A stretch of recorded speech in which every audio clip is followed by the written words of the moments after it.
Welcome back. Discussions about race can be difficult, but they are so important. Here to help us navigate these conversations is registered psychotherapist Debbie Opoku.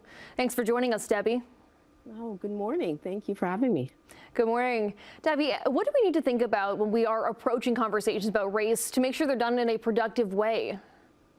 You know, discussions about race can be emotionally exhausting, particularly for Black individuals, because they often have to require revisiting painful lived experiences, confronting microaggressions, and educating others about systemic racism. So it's really, really important to understand that repeated exposure to these discussions require adequate support sometimes, and they can contribute to stress, anxiety, burnout, lots of psychological impacts of race-related conversations.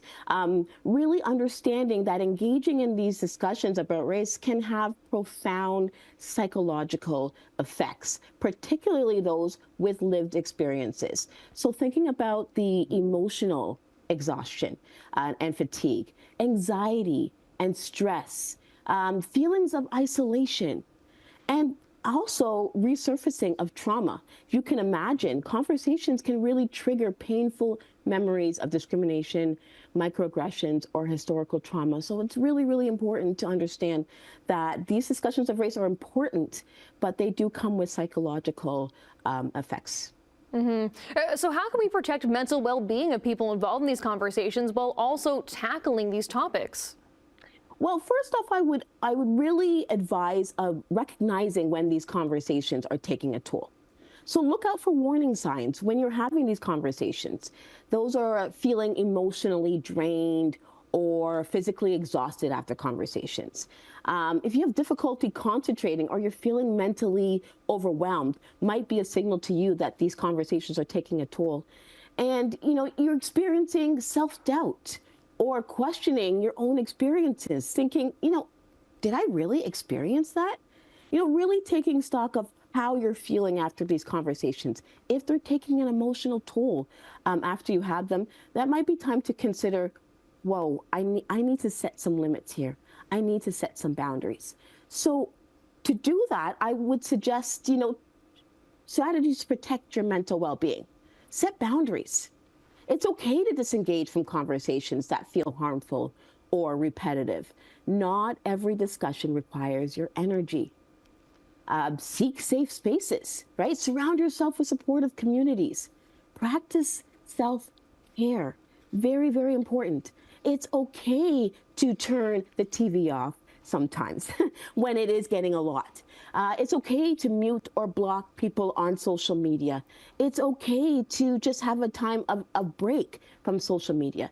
These are ways that you can really protect your mental health and well-being, having these conversations. I know it can definitely be hard to stop scrolling sometimes or turn off the TV or the news, all of these things. I want to go back to boundaries that you said. How do we set these boundaries and maintain them? And do we need to go into these conversations with them already set, or can we decide along the way?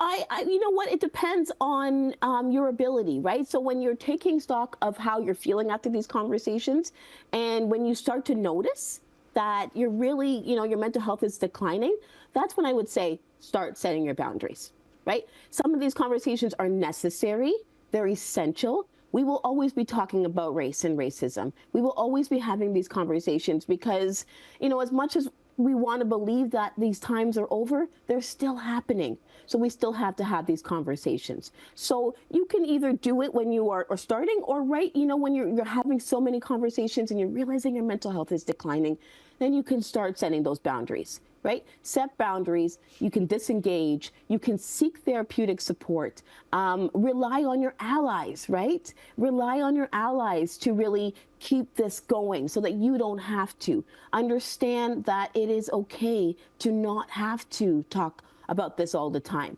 Protect your peace.